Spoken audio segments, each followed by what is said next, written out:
Welcome back.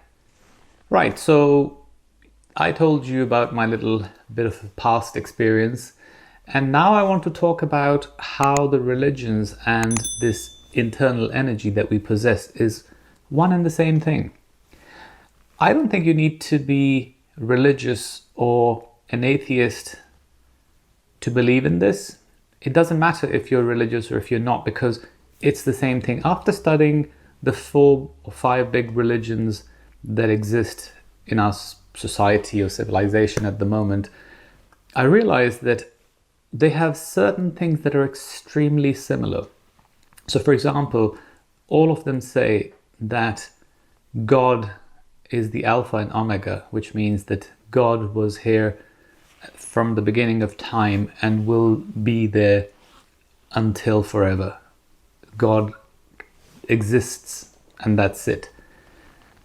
The only thing that we have in this universe that scientifically can be proven is energy that can never be created nor destroyed. It exists everywhere and it's been there since forever and it will stay there forever. So God and energy, similarities. So bear with me and listen to this. Then they say God made us in his image, which means that we are made up of energy. If God is energy, then we're energy. That's true, because me, made up of atoms and molecules and electrons and neutrons and protons and all those things that exist at an atomic level, they're in here. Me and this watch, we're made up of the same atoms, just a different combination and strength, how they hold each other. Me and this iPad are made up of the same thing. So if there was a machine that could convert my atoms into a watch, then that could be done, because it's just that I'm flesh, skin and bone, but made up of the same atoms. On top of that, the air around us is also made up of atoms. This camera is made up of atoms. So if you imagine me sitting here in my house and you sitting there in your house or wherever you are watching this video, if I push this air, I've just sent some energy through this air and through the molecules that have hit each other, atoms and all that. It's gone through the whole universe. Wherever you are, it would have touched you, even if it's inconceivable or it's so minute that no one ever feels or senses it. So we're all connected. God is everywhere, energy is everywhere, and God listens to us even when we're alone and is watching us. Energy is the only thing that exists everywhere. So thinking about it from a scientific point of view, I think that these religions were trying to teach us this energy, the ability to harness it, the ability to pray to it, the ability to believe in it. When religions ask us to pray and to basically focus on this God and then ask for things, they're basically asking us to focus our energies and our mind to take away all the distractions while we're praying and then ask for something from God. So if God is this universal energy, then all we're doing is focusing our brain's energy to that universal bunch, that big heap of energy, pinpointing what we want, getting the response.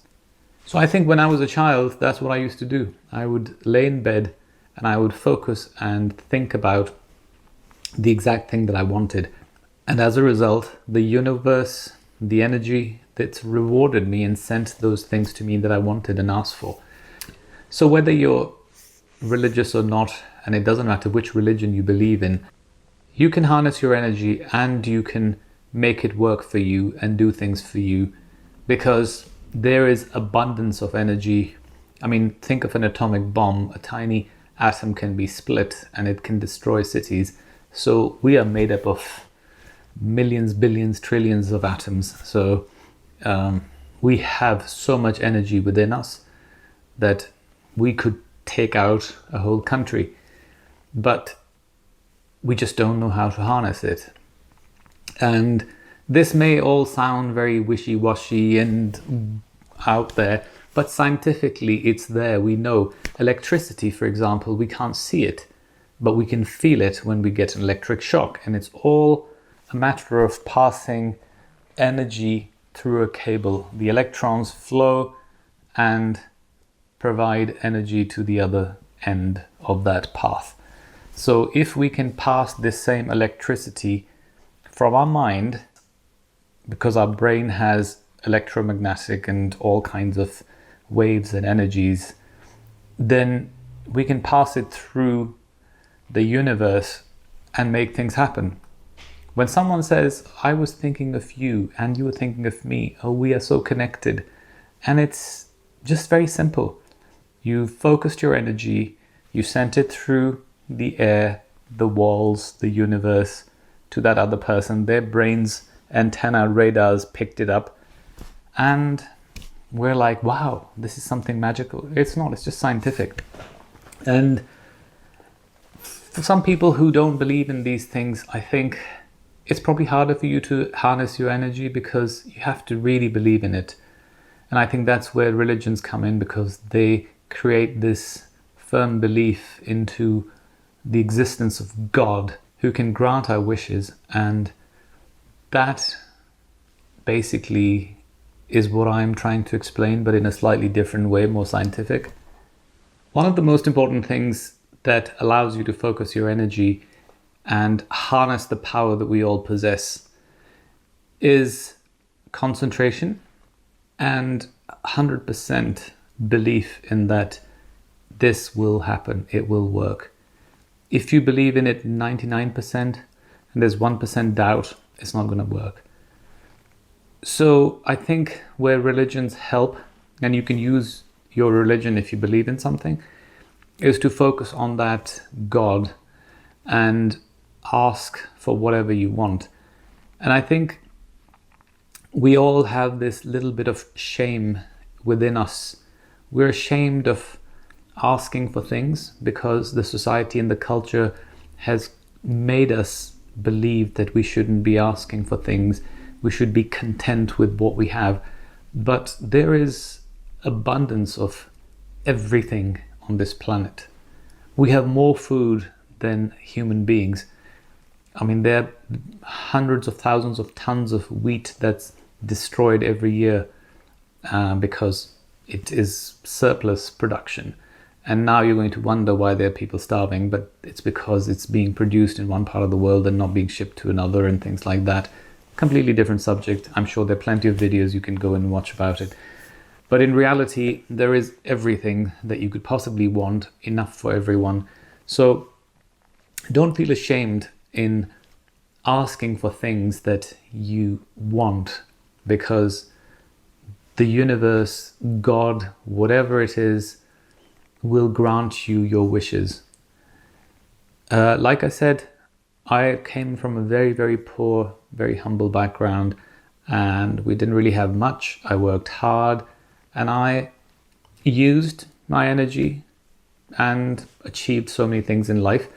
As I grew older, I got really into cars, and obviously it's a completely different level of requests from the universe than asking for a toy. But it worked. Jobs, cars, everything.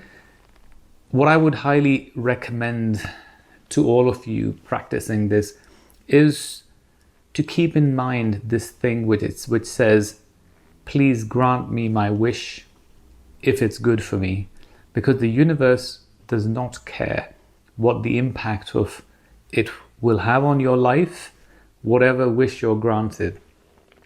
So there's so many wishes in my life that were granted that later on I realized were really, really, really bad for me. One of them was a relationship, and I won't go into it, but I wished for a particular relationship and it happened, and it was the most painful experience of my life. And that's when I realized that you have to be careful what you wish for. And I think they made that saying for a reason, because if your wish is granted as requested, then it may not be good for you. Since then, I toned it down and I started asking for whatever I wanted, but with this caveat of, okay, grant me my wish if it's good for me, but change it if it's not good for me. So that would be my very, very, very key advice in this making things happen phase of your life.